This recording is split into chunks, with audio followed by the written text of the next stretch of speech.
My name is Ariella. I'm a 32-year-old office worker. My husband, Everett, and I were friends from college, and we started dating after a reunion and eventually got married. Even now, after 3 years, we get along so well that we often go out together on weekends. One day, as I was about to leave work and return home, I received a call from my husband. "It seems my mom fell and went to the hospital, so I'm going to check on her." "What? Is she okay?" I headed straight to the hospital. Since my in-laws live nearby, the hospital they usually go to is also close by. When I arrived at the hospital, my husband was already there. "Ariella, you've come to see me?" As I peered into the hospital room, my mother-in-law smiled happily at me. But she had bandages on and it looked painful. I heard that she has a sprained ankle and a cracked wrist. Even though she has a job, she'll probably have to take some time off. "I'll focus on treatment for now." She said that with a smile, and my husband and I felt relieved. Then, my brother-in-law and his wife arrived. "I heard you fell, Mom." I thought they were worried, but I couldn't believe what I heard next. "What the heck were you doing? Did you take a bus here?" "Huh? A taxi? Why did you waste money like that?" His wife chimed in. "When can you go back to work? And what about the house chores? Who do you think will take care of all that in place of you?"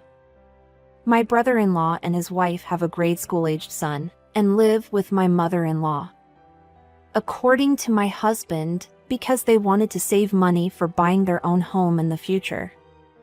They moved in with her in a rather intrusive manner, saying that it must be lonely for her to live in such a big house alone.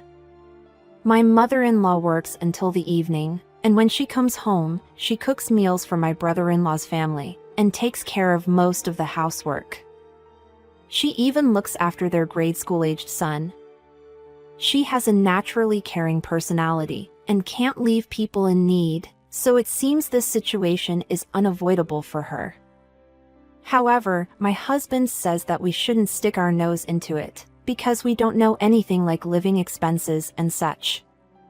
Still, it infuriates me to see my mother-in-law being talked to like this. I couldn't help but speak out. "Isn't that a bit rude?" In response, my brother-in-law's wife glared at me fiercely. "What would you know? You don't even have kids.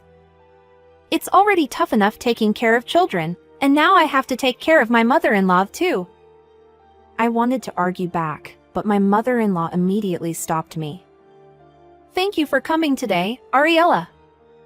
Everett, go and have something delicious to eat." Saying that, she took out a $100 bill from her wallet and handed it to my husband. My brother-in-law's family glared at us as they saw that, but we pretended not to notice and quickly left the hospital room. We went to a restaurant for a meal on our way home. "It seems like my brother is getting influenced by his wife," my husband murmured, looking a bit disappointed. I had that my brother-in-law has had a personality that gets easily swayed by other people. His wife must have become interested in him because he works at a big company and he has a good income. They got married because she made an aggressive move on him. From then on, my brother-in-law's personality gradually changed. My husband didn't like his brother's wife from the beginning and became distant, so he only heard later from my mother-in-law that they were living together. "I wonder if your mother is okay," I said to my husband because I was concerned about the attitude of my brother-in-law and his wife earlier. He said that he wanted to visit his mother's home more frequently for a while, so I agreed. The next day, my mother-in-law was scheduled to be discharged after her examination, so my husband and I drove to the hospital. My brother-in-law didn't have a car, so I thought we could give him a ride, but we were met with an unexpected situation. When we entered the hospital room, my mother-in-law was getting ready to leave. However, she seemed to be having a hard time with her hands and feet. After I greeted her, I helped her. "Where is Grady?" Naturally, we expected his brother to be here to pick her up, but when my husband asked my mother-in-law, she sadly replied, "He's busy, so he can't come. He told me to take the bus back." My husband and I exchanged glances. Neither of them can come to pick her up in this situation? If that's the case, at least they should have asked us to pick her up. And they told her to take the bus home. It's already difficult for her to walk, and she has luggage too. I'm sure my husband and I were both thinking the same thing. Even I am getting really angry, so my husband must be even more furious, because his own mother was being treated like that. However, my mother-in-law said, "Don't be angry with them. I'll be fine." When we drove my mother-in-law home, there was no one at their house. My husband supported his mother, and I carried the luggage, but the inside of the house was in a terrible state. There were piles of unwashed laundry and dirty dishes. My mother-in-law was hospitalized for only 1 day, so what on earth happened here? "I'm responsible for the housework, so there's no choice," my mother-in-law said, trying to start tidying up, but we quickly stopped her. Seeing a mess worse than we expected, my husband secretly consulted with me. "Can we let my mom stay with us for a while?" he asked. I nodded enthusiastically, and he made the proposal to his mother. But she smiled and said, "Thank you. But you know, I don't want to leave this house where I spent time with your father. We have so many memories together." With her words, we couldn't insist any further. When my brother-in-law returned later, my husband confronted him. "Until mom's injury heals, don't make her do any housework. If you have any problems, let us know, and we'll help." Saying that, we left my in-laws' home. Every few days, we visit my in-laws' house. Perhaps my husband's visit had an effect, as the house is not messy. That day, I had a day off from work, so I bought some gifts, and visited my in-laws alone. There was no one else in the house except my mother-in-law. My brother-in-law's wife had left without telling my mother-in-law, and my mother-in-law had no idea where my brother-in-law's wife was. While we were talking, my mother-in-law started to do the laundry, so I hurriedly stopped her and helped her. "You shouldn't do this now, it will worsen your condition." "But you see, I'm taking a time off from work, so at least I should do some housework." I gently guided my mother-in-law to sit down and brought out the tiramisu I bought as a gift. "I really like this. I bought it for you to try, so please let me know what you think." I pushed the tiramisu onto her, and she thanked me, and finally took a rest. In the meantime, I started to take care of the laundry. She might not like someone like me touching her laundry, but there's no time for that. While I was doing that, I heard noise from the entrance. My brother-in-law's wife has come home. "You're here again?" As soon as she entered the room, she glanced at me and said that. When she saw my gift, her eyes sparkled. "That's the tiramisu from the famous restaurant, isn't it?" She snatched the tiramisu, still in the bag, from in front of my mother-in-law. Ignoring my attempts to stop her, she started getting the tiramisu out of the bag. "It's a gift, right? Then it should be okay if I have some," she said. Of course, I bought enough for my mother-in-law and my brother-in-law's family, but it annoyed me that she didn't even say thank you, and just took it without permission. I got fed up with everything and finally spoke up. Can you do some housework, please? It's not right that our mother-in-law who is injured is doing the housework, don't you think? What do you know? I'm working part-time and taking care of the kids, so I'm busy. Besides, our mother-in-law isn't working and lives here, so she should do the housework, right? I retorted to her excuse. She is not working because she is injured, so it can't be helped, can it? If you make her overexert herself now, her injuries won't heal. Who do you think you are? Why would I have to take care of my mother-in-law? There was no condition to take care of her when we got married. If she's broke and can't work, she should leave. I couldn't hold back my anger anymore and snatched the tiramisu from her. Susan, let me pack your things. My mother-in-law was surprised, but my momentum couldn't be stopped. I packed her belongings into a suitcase, ignoring my brother-in-law's wife who was trying to follow me to take back the tiramisu. She is going to live with us. We'll come back to get whatever she needs later.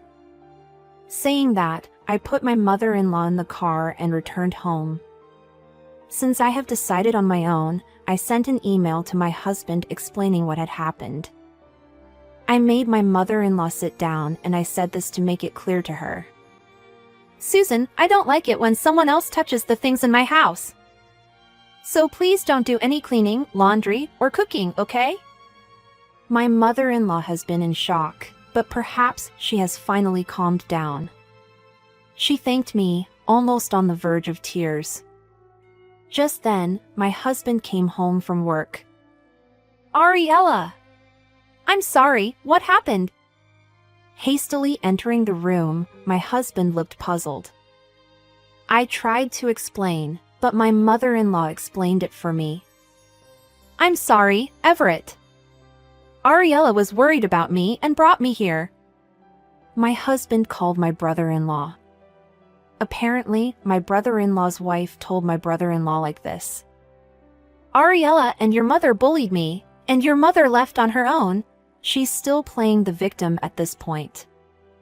But my brother-in-law also seems rather gullible to believe her so easily. It seemed that my brother-in-law was blaming my husband, but my husband retorted. Your wife has been making Mom do the housework, hasn't she? And it seems that she said some pretty awful things to Mom, too. You should have a proper discussion with your wife. Saying that, my husband hung up the phone. Then, my mother-in-law started talking little by little.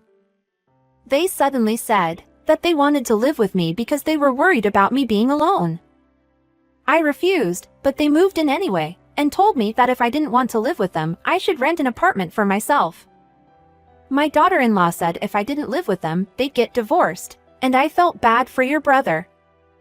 In the end, the housework was my job, and no one was home when their kids came home, so I had to take care of them, but they haven't even paid for the living expenses. Neither my husband nor I knew that something like that was happening, and we exchanged glances. My brother-in-law seems to believe that his wife and my mother-in-law shared the household chores equally. Also, apparently his wife lies that she is going to work, but in reality she goes out to have fun on her days off. My mother-in-law said that she couldn't bring herself to tell anyone about this either. Actually, my brother-in-law was a victim of marriage fraud in the past, and my mother-in-law is worried that he won't recover if they get divorced. She feels sorry for him, which is why she couldn't say anything. My husband also has a complicated expression. That's understandable. But for now, the priority is my mother-in-law's recovery, so we decided to set aside the topic about her living with my brother-in-law's family for the time being. From that day on, I made meals in advance, came home without working overtime, and made efforts to make things easier for my mother-in-law. Thanks to that, when she went for a checkup, she was told that her recovery was going well. When she returned from the hospital, she handed an envelope to my husband and me. When my husband checked the contents, there was a bundle of $100 bills inside. Here's $8,000 for living expenses, she said. What? We both exclaimed in surprise. What's this $8,000 for? Why is she trying to give us such a big amount of money? We vigorously shook our heads. Mom, you don't need to pay for living expenses. That's right. Besides, we can't accept such a large amount of money. Saying that, my mother-in-law teared up. When Ariella took me out of that house and brought me here, I felt so relieved. I couldn't imagine leaving the house full of memories with your father, but after being apart from it, I became convinced that memories wouldn't disappear even if I wasn't there. Living with my brother-in-law and his family must have been tough. As for the $8,000, my mother-in-law has real estate and receives rent every month. She stopped by the bank when she went to the hospital and withdrew a nice round number. My husband was also surprised because he didn't know she was earning so much. My mother-in-law smiled and said, "Moreover, both of you have taken such good care of me, and since I came here, I've been able to relax a lot. Today, the doctor said that the recovery is going well, so after I recover, I'll sell that house and look for a condo." Hearing these unexpected words, my husband and I exchanged glances. I was a fool for spoiling them. The grandchildren are cute, but they don't listen to what I say. Their parents don't act like parents, and they don't even contribute to the living expenses. So, this is my way of thanking you. Please accept it. My husband replied, "Then I'll accept it. I'll use this for Ariella, who worked hard this time." My mother-in-law nodded. After that, we decided to have a discussion with my brother-in-law and his wife, so we visited the family home together with my mother-in-law. As expected, the room was in a complete mess. There was garbage such as packages of instant food and frozen food on the floor, and it was clear that my brother-in-law's wife doesn't do any housework. With a sigh, my husband brought up the topic. "Mom is going to sell this house, so you guys have to find a new place and move out." Then, it was my brother-in-law's wife who strongly opposed. "What are you saying? In that case, you are going to pay for the moving expenses and rent, right?" She came up with another unreasonable demand. I, as an outsider, thought I should stay quiet, but upon hearing that, I couldn't help but speak out reflexively. "There's no way we can afford that. Instead, you should pay the living expenses to my mother-in-law." Since they started living with my mother-in-law, they haven't paid any living expenses, and my mother-in-law has been supporting my brother's family with her own earnings and the money she made from stocks. When I said that, my brother-in-law seemed puzzled. "Didn't I tell you to withdraw money from my account and give it to Mom?" His wife turned pale when he asked her, and everyone in the room looked at her. I really didn't like her, and I broke the silence. "Did you embezzle the living expenses that you were asked to give to our mother-in-law?" Her face turned even paler. I asked her more questions. "I heard you spent your days off having fun. So, did you use the living expenses that you were supposed to give to our mother-in-law as your allowance? I hope I'm wrong, but did you tell your husband that you were going to work on your days off, and you actually went out to have fun?" Perhaps because it was the truth, she became so angry at me. "What do you know? I work part-time, take care of the kids, and do the housework." "I don't know, and I don't even want to know, but at least I know that you work only a few hours a week, and our mother-in-law takes care of your children and does most of the house chores, right? So how is it difficult for you? Our mother-in-law is the one who is having a hard time." It seems that my brother-in-law had never doubted his wife, and was completely unaware of what was happening. My brother-in-law's wife had taken advantage of our mother-in-law who didn't say anything, and she had done as she pleased, but now her actions were finally exposed. My husband couldn't stand it and spoke up. "Grady, it's also your fault because you didn't notice anything at all." My mother-in-law had a complicated expression. My brother-in-law was angry with his wife, but he seemed to have realized something when he heard my husband's words. My brother-in-law apologized to my mother-in-law and us, saying, "I was wrong. I'm really sorry." Afterward, my brother-in-law's wife caused a big fight with her husband and returned to her parents' home. However, when her parents found out about the embezzlement, they were furious. They promised to make her pay back the living expenses that she embezzled, and she is now working day and night in her hometown. My brother-in-law seemed to have had an awakening from this incident, and he moved out of the family home and started living with his son alone. He still seeks help from my mother-in-law at times, but he's doing his best with housework and parenting. My mother-in-law has fully recovered from her injury. She decided not to sell the house, and she is still living in the family home filled with memories. With the money that my mother-in-law gave us as living expenses, my husband and I have planned a long-awaited trip to a place where I've always wanted to visit. I'm looking forward to it now.